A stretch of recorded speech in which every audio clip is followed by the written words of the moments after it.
Open your eyes to the staging that surrounds you. Most of the powers that claim to rule your life are just theater sets held together by invisible threads. You have been programmed to feel a form of vertigo in front of titles, uniforms, and institutions, but this vertigo is just a learned chemical reaction, a survival reflex inherited from a time when you had not yet realized your own stature. Power has no consistency of its own. He is like a shadow cast on a wall, which seems gigantic only because the light source is placed behind him. As soon as you decide to walk towards this light, you realize that the shadow is empty and that the one who casts it is often more terrified than you. Human authority is a fool's contract that collapses the second one of the participants refuses to play his role as a victim. The force that these structures exert on you is not a physical reality, it is a hypnosis. They use repetition, media noise, and subtle threat to create a climate where submission seems to be the only rational option. But take a good look, as soon as you stop investing your emotion and your belief in their decrees, they lose all means of action. Their rules are just suggestions that you turned into laws out of habit. By changing your angle of view, by ceasing to raise your head to observe them, you reduce their empire to what it really is, a pile of paperwork and pretensions. You are not a small piece in their machine, it is their machine that is desperately trying to steal a piece of your energy to keep running. Removing your gaze from this illusion is like turning off the power in an artificial city. Everything goes out. You then discover a huge space, your space, where no one has the right to leave without your invitation. It is not a struggle, it is a resignation of the spirit vis-a-vis the collective lie. You realize that you don't need permission to be free, because freedom is the natural state of the one who unmasked the bluff. From now on, you circulate in this world with the tranquility of one who knows the secret behind the scenes. Threats no longer reach you, because they are addressed to a version of you that ceased to exist the day you realized that you were, by nature, unassailable. Long before you say anything about your discomfort or theorize about your thirst for independence, your body already knows that we are trying to break it. There is a millennial wisdom in you, engraved in your fibers and your bones, which does not know politeness and which does not understand the concept of social compromise. It's that lump in the throat in the face of an unjust order, that heart racing in front of an absurd constraint, or that overwhelming fatigue that assails you when you try to bend to please. Your cells are on permanent strike against everything that seeks to domesticate your life force. Your organism is the first bulwark against tyranny, it is programmed for expansion, for movement and for free life, not to remain frozen in the narrow framework that others have designed for you. To listen to this internal revolt is to find the way back to the raw truth. While your intellect may be seduced by arguments of safety or comfort, your muscles never lie. They feel the stiffness of oppression and the tension of lies. This organic intelligence is your most faithful compass, it instantly signals you when you betray your own nature to conform to an external expectation. By giving back the power to this physical instinct, you become a force of nature that can no longer be manipulated by psychology. We can try to convince your mind with speeches, but we can't convince your cells to accept a cage. They will always vibrate with the frequency of insubordination, because they are the heirs of all the beings who, before you, struggled to stay upright. This alliance with your own biology makes you invulnerable to subtle power games. When you act in accordance with this wild force, your movements become fluid, your voice gains a depth that no one can ignore and your gaze loses that glimmer of hesitation that invites domination. You no longer need to think about how to resist, because your resistance has become your state of health. The control system loses its footing in the face of a being who no longer obeys concepts, but the irrepressible drive of his own metabolism. By letting your body lead the dance, you discover that sovereignty is not a philosophical idea, but a physical reality. You are a machine of freedom that nothing can ever completely tame. Most people collapse under the weight of criticism or exclusion, but for the one who has decided not to suffer anymore, every attempt at pressure becomes an invaluable resource. Social pressure is toxic only if you let it stagnate in your veins. If you learn to channel it, it turns into a phenomenal propulsion energy. Imagine that every injunction, every attempt at guilt and every disapproving look is a hammer blow on the burning metal of your character. Instead of complaining about the violence of the shock, use the shock wave to densify your resolution. The more the world tries to compress you into a mold that is not yours, the more you develop a compact and indestructible internal resistance. The enemy thinks he is weakening you, while he is only perfecting your armor. This mental alchemy radically changes the landscape of your interactions. You no longer fear conflict or reproach, because you know that these forces are the tools of your own polishing. A man who has never met resistance remains limp, flabby, malleable by the first passing fashion wind.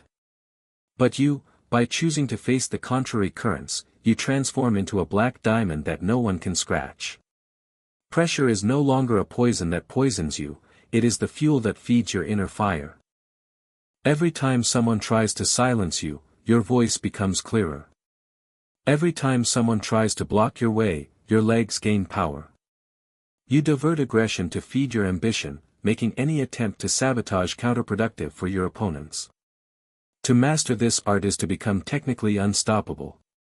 The control system is bewildered when faced with an individual who smiles in the face of adversity, not out of arrogance, but out of pure pragmatism. You realize that without these frictional forces, you would never have discovered the extent of your own solidity. You end up inwardly thanking those who oppose you, because they are the involuntary partners of your ascension. They offer you the anvil you need to forge a will that nothing, absolutely nothing in this world, will ever be able to bend again. Your insubordination is no longer a simple reaction, it has become a crystalline structure, pure and sharp, capable of breaking any hand that tries to grasp it. Social control works like sonar, it emits waves of fear, guilt and desire, then it waits for these waves to bounce off you to locate your flaws. Most people vibrate exactly on the same frequency as the system's injunctions, therefore, they are perfectly visible, predictable and capturable. But true freedom begins the day you decide to change your inner tone, to cultivate a harmony so singular that the mental monitoring tools no longer find a hold on your mind. By ceasing to feed the needs of validation, security, and blind belonging in you, you become a shadow zone for those who seek to lead the masses. You are not hidden in a forest, you have simply become undetectable because you no longer resonate with their capture tools. To change frequency is to refuse to let your emotions be driven by external events. The herd reacts in chorus to each new threat, to each new fashion, to each new scandal. If you vibrate with them, you are prey. But if you develop a stability that does not depend on the ambient chaos, you go off the radar. This invisibility is not a flight, it is a strategic superiority. You can walk in the middle of the crowd, listen to the alarmist speeches and observe the pressures exerted on your fellow human beings without any of this penetrating your perimeter of consciousness. You are there, but your essence is elsewhere, on a wavelength where fear cannot travel. This is the power of inner silence in the face of the din of the world, you see everything, but no one can identify you. This vibratory autonomy allows you to navigate the system without ever being part of it. You use their tools, you speak their language, but your internal engine is powered by a source they don't know. The power is looking for anchors in you, hooks where to hang its chains, but it only encounters the emptiness of a being who has stopped begging for his own existence. By becoming a stranger to the frequency of submission, you force the world to treat you with instinctive caution. We cannot direct what we cannot understand, and we cannot subdue what no longer reacts to fear stimuli. Your freedom is now protected by the thickness of your own mystery. Your conscience is the most precious territory on this planet, and that is precisely why it is constantly under siege. Every screen, every headline, and every media injunction is an attempted invasion, a colonial troop sent to plant a foreign flag in your inner garden. They don't just want your money or your time, they want to dictate the shape of your dreams and the color of your anxieties. If you don't stand guard, your identity ends up becoming a patchwork of slogans and fears that don't belong to you. Resistance begins with the refusal to let these external forces settle in your mind as if they were at home. You must treat your attention as a sacred resource, a security perimeter where only the thoughts that you have chosen and validated have the right to enter. Protecting this sanctuary requires ruthless mental hygiene.